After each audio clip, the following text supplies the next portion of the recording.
नमस्कार प्रेक्षकांनो. कमळी या मालिकेच्या आजच्या भागामध्ये आपण जबरदस्त ट्विस्ट पाहणार आहोत. हो प्रेक्षकांनो, मालिकेमध्ये असा काही जबरदस्त ट्विस्ट आपल्या सर्वांना पाहायला मिळणार आहे. आता इकडे नयनतारा मात्र टेन्शन फ्री झालेली असते, कारण आता कमळीच्या धैर्याने आता ऋषी आणि अनिकाचा साखरपुडा मोडलेला असतो. तेव्हा मात्र आता नयनतारा मात्र कमळीवरती खूपच खुश होते आणि ऋषीला बोलते की खरंच ऋषी, तू म्हणत होता ना, बरोबर, अगदी बरोबर आहे. कारण आज फक्त कमळीमुळे तुझा आणि अनिकाचा साखरपुडा मोडलेला आहे. आज जर हा साखरपुडा झाला असता तर मी आयुष्यभर कधीही स्वतःला माफ करू शकले नसते, कारण मी नेहमी तुमच्या दोघांचा असा संसार बघून मात्र स्वतःला नेहमी कोसत राहिलेली असते. फक्त आज कमळीमुळे माझ्या दोन्ही मुलाचा आणि मुलीचा आयुष्य उद्ध्वस्त होताना त्या कमळीने वाचवलं. खरंच त्या कमळीचे जेवढे आभार मानावं ना तेवढं कमीच आहे. तेव्हा ऋषी बोलते, हो ना आई, खरंच कमळी आहेच अगदी गुणी मुलगी. त्यावर मात्र आता तिथं लगेच गौरी येते आणि गौरी बोलते की मॅडम, तुम्ही बरं केलं की त्या कामिनीपासून दूर झाला.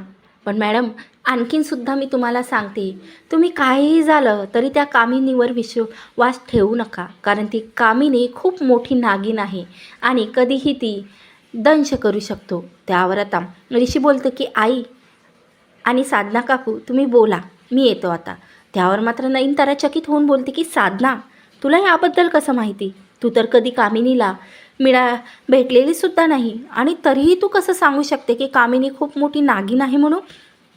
त्यावर आता मोठ्या धैर्याने 18 वर्षापासून लपून ठेवलेलं सत्य आता सर्व काही नयनतारासमोर गौरी सांगते. गौरी बोलते की मॅडम, मी साधना नाही आहे. आता मात्र माझं धैर्य तुटलेलं आहे. आता मला काही झालं तरी तुम्हाला हे सत्य सांगावंच लागणार. मी राजनची बायको आहे आणि 18 वर्षापूर्वी माझा संसार मोडणारी ही नागिन ती म्हणजे कामिनी आहे.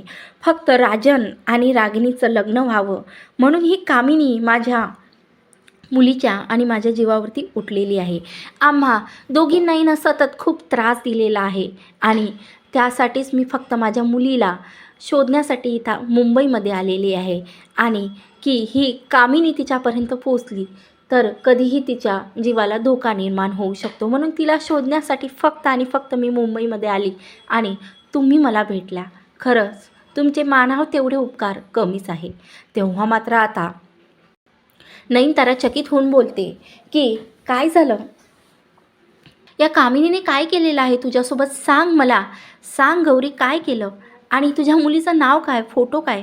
तेव्हा मात्र आता लगेच हातात असलेला फोटो नयनतारासमोर गौरी पकडते. तेव्हा मात्र आता चकित होऊन मात्र नयनताराला कळालेलं असतं की दुसरी तिसरी राजन आणि गौरीची मुलगी ती म्हणजे कमळी आहे. तेव्हा मात्र आता लगेच नयनतारा बोलते की अगं गौरी, या मुलीला तर मी ओळखतो, आणि जी साखरपुडा मोडणारी मुलगी होती ना, अनिकाचं सर्व काही डाव आणि या कामिनीचा सर्व काही डाव सर्वांसमोर आणणारी ही तुझी कमळी मुलगीच आहे. खरंच मला तर विश्वास बसत नाही की राजनची आणि तुझी मुलगी कमळी आहे.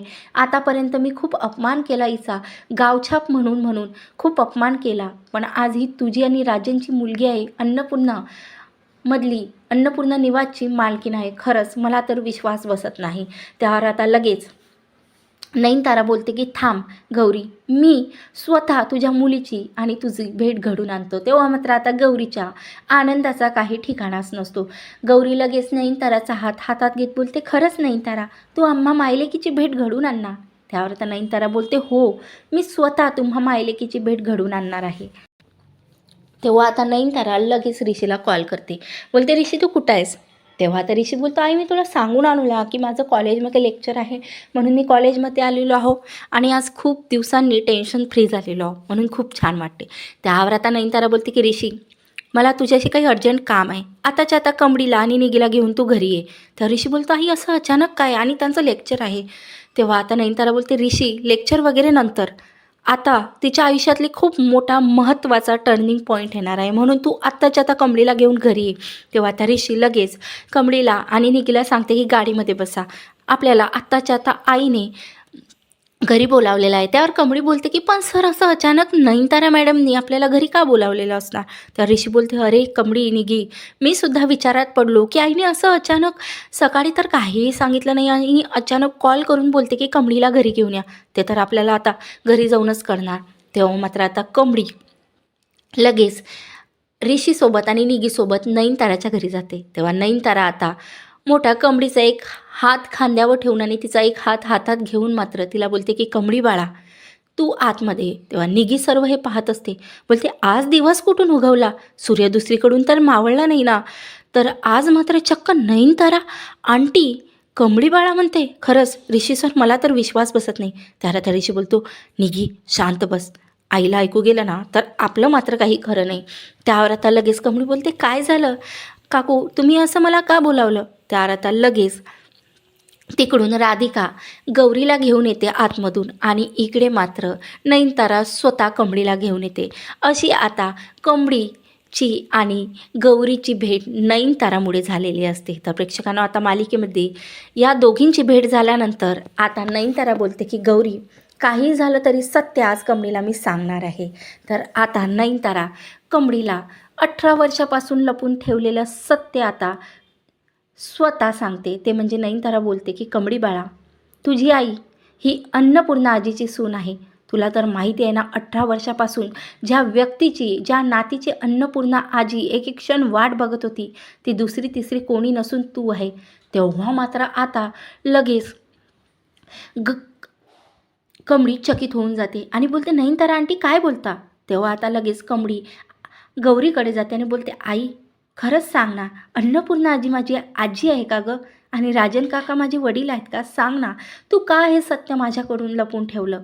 त्यावर मात्र आता गौरी बोलते "हो बाळा, मला खरंच माफ कर. फक्त त्या कामिनीपासून तुझा जीव वाचवण्यासाठी हे सत्य मी तुझ्यापासून लपून ठेवलेलं आहे. खरंच मला झालं तर माफ कर, कारण मी 18 वर्षापासून तुझ्या वडिलाच्या प्रेमासाठी तुला एक एक क्षण तरसवलेला आहे. खरंच मला माफ कर." तेव्हा मात्र आता इकडे लगेच नयनताराने राजनला सुद्धा कॉल केलेला असतो आणि याबद्दल गौरीला आणि कमळीला काहीही माहिती नसतो.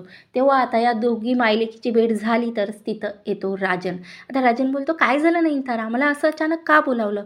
तेव्हा मात्र आता गौरी चकित होऊन जाते की 18 वर्षापासून लपून ठेवलेलं सत्य असं एका क्षणात नयनताराने राजनला सांगून दिलं. म्हणून आता ती लगेच दुसऱ्या रूममध्ये जाण्यासाठी निघते. तर आता नयनतारा तिचा हात घट्ट पकडते आणि बोलते की "काय झालं गौरी? या कामिनीला असं घाबरून तू तुझा संसार वाटेवर नाही सोडू शकत. राजन एक एक क्षण तुझ्यासाठी, तुझ्या भेटीसाठी आतुर झालेला आहे आणि तू असं त्याला सोडून नाही जाऊ शकत." तेव्हा मात्र आता राजनला तिथं गौरी दिसलेली असते. आता कसलाही विचार न करता तो गौरीला लगेच मिठी मारते आणि बोलते "गौरी, काय झालं? कुठं होती गं तू?" आणि नयनतारा खरंच "गौरी, तुझ्या घरी काय करते आणि तू मला अगोदर का नाही सांगितलं?" तेव्हा आता नयनतारा बोलते राजन शांत हो. तू नीट आता गौरीला भेटून घे. त्यानंतर आणखीन एक सत्य तुला सांगायचं आहे." तेव्हा आता गौरीची आणि राजनची भेट झाल्यानंतर नयनतारा स्वतः सांगते की "राजन, कमळी दुसरी तिसरी कोणी नसून ही तुझी मुलगी आहे." तेव्हा आता कमळी आणि राजन एकमेकांच्या समोरासमोर येतात. तेव्हा मात्र आता कमळीला काय रिॲक्ट करावं कळत नाही आणि राजनला सुद्धा, कारण 18 वर्षापासून एकमेकांचा चेहरा, मुलगी आणि वडील सोबत असून सुद्धा ते सोबत नसल्यासारखे होते. तेव्हा मात्र आता चकित होऊन एकमेकाला मिठी मारतात आणि बोलतात की राजन बोलतो "कमळी, खरंच मला झालं तर सॉरी बाळा. मी तुझ्या समोर, तू माझ्यासमोर असून मी तुला ओळखू शकलो नाही. कसं वडील आहे गं मी. 18 वर्षापासून तर तू दूर होती, पण देवी आईने आपल्या दोघांना नेहमी सतत जवळ आणलेलं आहे. पण मी तुला ओळखू शकलो नाही. खरंच झालं तर सॉरी बाळा. आता लगेच तुम्ही आपल्या घरी चला." तेव्हा मात्र आता नयनतारा बोलते "नाही राजन, ह्या दोघीही तुझ्या घरी नाही येऊ शकत, कारण ती कामिनी आणि रागिनी तिथं आहे आणि त्या दोघी पण या दोघींच्या जीवावरती उठलेल्या आहे. म्हणून मी या गौरीला वचन दिलेलं आहे की तिच्या केसाला सुद्धा धक्का आता त्या कामिनीचा लागू देणार नाही. म्हणून मी या दोघींना तुझ्या घरी नाही पाठवू शकत, कारण जोपर्यंत मी त्या दोघींचा खरा चेहरा अन्नपूर्णा मॅडमसमोर नाही आणत ना, तोपर्यंत ह्या दोघी तुझ्या घरी नाही येऊ शकत. सॉरी राजन." त्यावर आता राजन बोलतो "म्हणजे कामिनी आणि रागिणीचा काय संबंध आहे या सर्वांशी?" तेव्हा मात्र आता कसं रागिणीने आणि कामिनीने या दोघींच्या जीवावरती उठलेली आहे सर्व नयनतारा राजनला सांगते. तेव्हा मात्र आता राजन चकित होऊन जाते आणि बोलते, ठीक आहे, मी या दोघींवर नजर ठेवून राहतो आणि ज्या दिवशी या दोघींच्या विरोधात माझ्या हाती पुरावे लागतात त्या दिवशी या दोघींचा या घरातील शेवटचा दिवस असणार आणि माझ्या कमळीचा आणि गौरीचा गृहप्रवेश मी याच दिवशी मोठ्या थाटामाटात करणार. असं आता राजन, गौरी आणि कमळी यांचं कुटुंब मिळालेलं आहे. जेव्हा अन्नपूर्णापर्यंत हे सत्य येणार तेव्हा मात्र काय मोठा ट्विस्ट मालिकेमध्ये घडणार आहे आणि रागिनी आणि कामिनी आता साखरपुडा कमळीने मोडल्यानंतर नेमकं कमळीच्या जीवाशी कसे खेळणार आहेत हे सर्व जबरदस्त धमाकेदार ट्विस्ट आपण माझ्या चॅनलवर पाहणार आहोत. म्हणून प्रेक्षकांनो, सबस्क्राईब केल्याशिवाय जाऊ नका आणि व्हिडिओ आवडल्यास लाईक करा. धन्यवाद. जय गजानन माऊली.